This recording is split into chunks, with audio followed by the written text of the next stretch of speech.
Hello guys, welcome back to my channel, and if this is your first time on this channel, you're most welcome. Please don't forget to hit that red subscribe button down below and click the bell icon beside it so that you always be the first to know immediately I drop a new video. All right guys, in my last update about This Is Fate, we stopped at where Mahira manipulated her way into Karan's room, and she decided to record everything that would happen between she and Karan during the night on her mobile phone, so that she can use that as a proof to the literal family that she and Karan had something together. So that was where we stopped in my last update about This Is Fate. And if you're still yet to watch that, I will leave it up in the card and I will leave it in the description box below. Click on it, check it out and watch that before you come and watch this one. But if you have been following my update from the beginning, then let's just continue from where we stopped. Sherlyn and Mahira were still talking on the phone after they have already made Preeta unconscious, and Mahira has already cunningly gained access into Karan's room. Sherlyn asked Mahira to turn on the camera on her mobile phone after getting dressed so that they can record everything that happened, and that would be the proof they would show to the entire Lutra family. At the reception, some journalists came to interview Karan, but the receptionist refused to allow them go upstairs and interview Karan because she doesn't want anyone to disturb Karan since he is their special guest. Samir was wandering around the resort searching for Shriti. Samir wondered where Shriti has gone to, not knowing that Shriti was right behind him, lying unconscious because of Sherlyn. Sherlyn quickly put a liquid substance in an handkerchief and she used it to cover Samir's nose from behind, and this rendered Samir unconscious. Sherlyn looked at the unconscious Samir on the floor and said that Samir shouldn't have been on Preeta's side because this has caused her a lot of trouble. In the Lutra house, Raki opened the window and asked Mahesh to see how beautiful the night is. Raki sat beside Mahesh and explained to him that she desired that Mahesh should stand up and see the beautiful view by himself. Raki said that a lot has happened and she feels that the relationship between the families has taken a turn for the worse, and even Karan was not able to differentiate between right and wrong, but after being with Preeta, he has been able to come back to his senses. Raki again said that she doesn't know if Karan and Preeta both loved each other before, but now they are happily married, and that was why she has sent them on an honeymoon. Raki said that it has been a long time since she heard Mahesh's voice, but now she really wants to hear Mahesh's voice again. Raki rested her head on Mahesh's chest and she said that she can feel that Mahesh's heartbeat is talking to her. Raki concluded by telling Mahesh that he has always looked at Preeta as his own daughter, and now he would be delighted to see that Preeta is now his daughter-in-law. So for the sake of that, Mahesh should wake up. Back at the resort, Preeta wakes up in the storeroom and she realized that the condition she was in would be the work of Mahira and Sherlyn.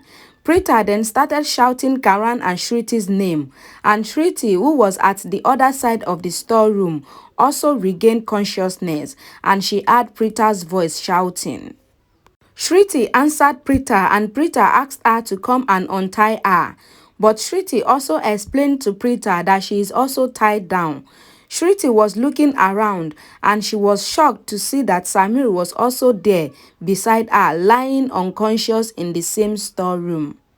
Shriti shouted Samir's name and asked him to wake up, but Samir was still unconscious.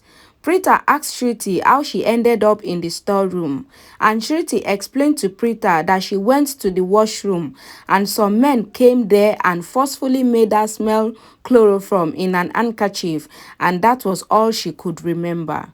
Shriti then said that she is sure that Sherlyn did this to them because she might have discovered that they made Mahira unconscious. Preeta then replied Shriti and said that their plans backfired as Mahira was not unconscious because she still saw Mahira right in front of her before Sherlyn hit her flower vase on the head and made her unconscious. In Karan's room, Mahira was holding the intoxicating tablet that Shelin gave her, and she thought in her mind that after Karan has taken the tablet, then Karan would become her husband forever.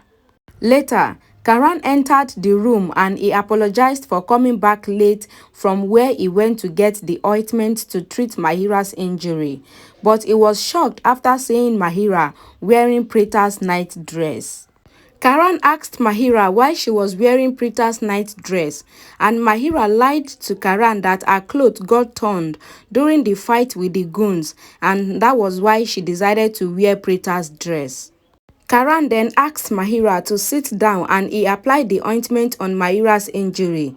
Later, Mahira asked Karan to drink some water, in which Mahira has already added the intoxicating tablet. Karan refused to drink the water and he told Mahira to leave their room because if Preeta comes in and sees Mahira, then she won't be happy. Mahira then again asked Karan to drink the water and she would leave after that. Karan collected the cup of water and he drank it. Then he asked Mahira to leave immediately. Mahira left the room reluctantly, and as Karan was about to close the door, he felt dizzy and he was about to fall down. But Mahira quickly held him and laid him down on the bed, saying that she would take very good care of him. Still at the resort, Shelin was in her room and she decided to call Prithvi. Prithvi was reluctant to pick the call at first. Prithvi asked Shelin why she was calling him. Shelin didn't understand what Prithvi meant, and Prithvi said that he thought that Shelin has found someone else better than him and she doesn't like him again. Shelin then said that that is not the case and she only belongs to Prithvi alone and she would remain his own even if she is married to someone else. Shelin asked Prithvi if he is out of the town as he did not even contact her.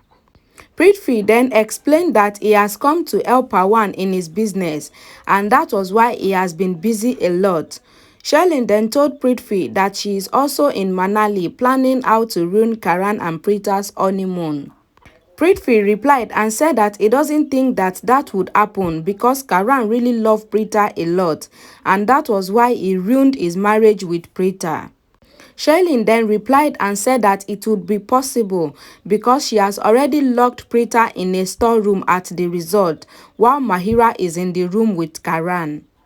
Prithvi asked Shelin to tell him how she did it, and Shelin explained the entire situation to Prithvi, and she said that Karan will be forced to marry Mahira after the honeymoon, just like the way she also married Rishabh. Prithvi then said that Shelin should not take Preeta so lightly because she is a lioness, and Shelin said that she is the lioness instead of Preeta, and her plan will not fail this time. Prithvi again warned Shelin to be careful, but Shelin was very confident that her plan would not fail and they both ended the call. Shelin then said to herself that she knows that her plan would not fail and she would prove to Prithvi that she is really a clever person. In the room, Karan was still feeling really dizzy and he said that he couldn't understand what has happened as he is suddenly not feeling well. Mahira then said that maybe Karan needs something to drink, so she would go and get something for Karan to drink. Mahira then took her phone and turned on the camera, then placed the phone beside a flower vase where the phone will be able to clearly record everything that is going to happen between she and Karan during the night. Alright guys, I'm dropping the update right there. I'll see you all again next year, which is tomorrow, which is another month. Happy New Year in advance to all of you guys, and I will see you all next year. Thank you so much for watching today's video, and if you do love this video, please make sure you give it a thumbs up and don't forget to comment, share and subscribe. Till when I will see you guys again next year with another video and the continuation of this video. Please make sure you stay good to others and please celebrate the new year in a style. Bye guys.